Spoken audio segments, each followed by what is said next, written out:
एक अनाथ लड़की की कहानी।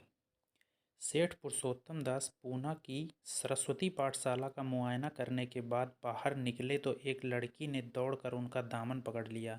सेठ जी रुक गए और मोहब्बत से उसकी तरफ देखकर पूछा, क्या नाम है? लड़की ने जवाब दिया, रोहिणी। सेठ जी ने उसे गोद में उठा लिया और बोले, तुम्हें कुछ इनाम मिला?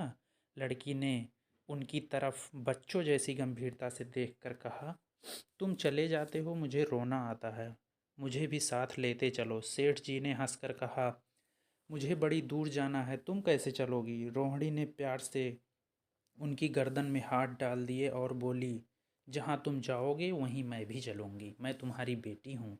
मदरसे के अफसर ने आगे बढ़कर कहा, इसका बाप साल भर हुआ नहीं रहा, माँ कपड़े सिलती है, बड़ी मुश्किल से गुजारा होता है। सेठ जी के स्वभाव में करुणा बहुत थी। यह सुनकर उनकी आंखें भर आईं। उस भोली प्रार्थना में वह दर्द था जो पत्थर से दिल को पिघला सकता है। बेबसी और यतीमी को इससे ज़्यादा दर्दनाक ढंग से जाहिर करना नामुमकिन था। उन्होंने सोचा, इस नन्हे से दिल में न जाने क्या अरमान होंगे, और लड़कियां अपने खिलौने दिखाकर कहती होंगी, यह मेरे बाप ने दिया। वह अपने बाप के साथ मदरसे आती होंगी, उनके साथ मेले में जाती होंगी और उनकी दिलचस्पियों का जिक्र करती होंगी। यह सब बातें सुनकर इस भोली लड़की को भी ख्वाहिश होती होगी कि मेरा बाप होता। माँ की मोहब्बत में गहराई और आत्मीयता होती है जिसे बच्चे समझ नहीं सकते। बाप की मोहब्बत में खुशी और चाव होता है जिसे बच्चे खूब समझते हैं। सेठ जी ने रोहिणी को प्यार से गले लगा लिया और बोले, अच्छा, मैं तुम्हें अपनी बेटी बनाऊंगा, लेकिन खूब जी लगाकर पढ़ना। अब छुट्टी का वक्त आ गया है, मेरे साथ चलो, तुम्हें घर पहुंचा दूं।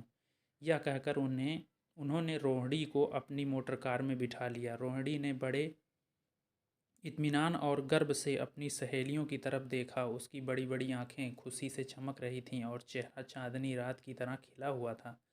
सेठ ने रोहिणी को बाजार की खूब सैर कराई और कुछ अपनी पसंद से और कुछ उसकी पसंद से बहुत सारी चीज़ें खरीदीं। यहाँ तक कि रोहिणी बातें करते करते कुछ थक सी गई और खामोश हो गई। उसने इतनी चीज़ें देखीं और इतनी बातें सुनी कि उसका जी भर गया। शाम होते होते रोहिणी के घर पहुँच और मोटर कार से उतरकर रोहिणी को अब कुछ आराम मिला। दरवाज़ा बंद था। उसकी माँ किसी ग्राहक के घर कपड़े देने गई थी। रोहिणी ने अपने तोहफे को उलटना पलटना शुरू किया। खूबसूरत रबड़ के खिलौने, चीनी की गुड़िया जरा दबाने से चू चू करने लगती और रोहिणी यह प्यारा संगीत सुनकर फूली न समाती। रेशमी कपड़े और रंग बिरंगे साड़ियों की कई बंडल थे, लेकिन मखमली बूटी की गुलकारियों ने उसे खूब लुभाया था। उसे उन चीज़ों को पाने की जितनी खुशी थी, उससे ज़्यादा उसे अपनी सहेलियों को दिखाने की बेचैनी थी। सुंदरी के जूते अच्छे सही, लेकिन उसने ऐसे फूल कहाँ, ऐसी गुड़िया उसने कभी देखी भी ना होगी। इन ख्यालों में उसके दिल में उमंग भर आई और वह अपनी मोहनी आवाज़ में एक गीत गाने लगी। सेठ जी दरवाजे पर खड़े इस पवित्र दृश्य का आनंद उठा रहे थे।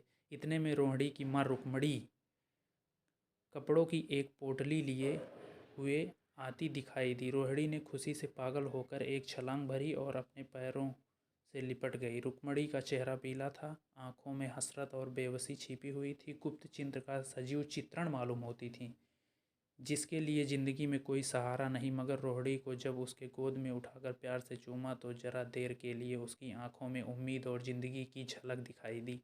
मुरझाया हुआ फूल खिल गया। बोली, आज तू इतने देर तक कहाँ रही? मैं तुझे ढूंढने पाठशाला गई थी। रोहिणी ने हंसकर कहा, मैं मोटर कार पर बैठकर बाजार गई थी, वहाँ से बहुत अच्छी अच्छी चीज़ें लाई हूँ। यह देखो कौन खड़ा है। माँ ने सेठ जी की तरफ ताका और लजा कर सिर झुका लिया। बरामदे में पहुँचते ही रोहिणी माँ की गोद से उतरकर सेठ जी के पास गई। शेष कहानी भाग 2 में।